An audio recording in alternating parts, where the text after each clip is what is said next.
اعوذ باللہ من الشیطان الرجیم بسم اللہ الرحمن الرحیم۔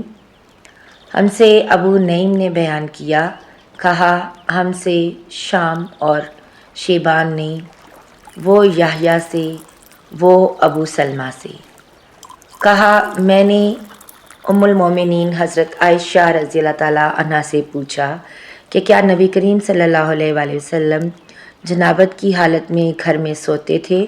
کہا ہاں، لیکن وضو کر لیتے تھے۔ صحیح بخاری حدیث نمبر 286۔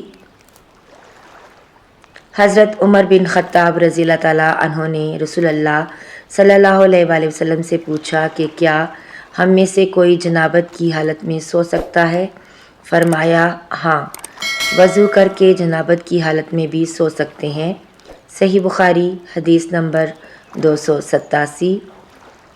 ام المومنین حضرت عائشہ رضی اللہ تعالیٰ عنہا نے فرمایا کہ نبی کریم صلی اللہ علیہ وآلہ وسلم جب جنابت کی حالت میں ہوتے اور سونے کا ارادہ کرتے تو شرمگاہ کو دھو لیتے اور نماز کی طرح وضو کرتے۔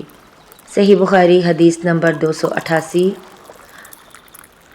حضرت عمر بن خطاب رضی اللہ تعالیٰ عنہ نے رسول اللہ صلی اللہ علیہ وآلہ وسلم سے پوچھا کیا ہم جنابت کی حالت میں سو سکتے ہیں؟ تو آپ صلی اللہ علیہ وآلہ وسلم نے فرمایا ہاں، لیکن وضو کر کے۔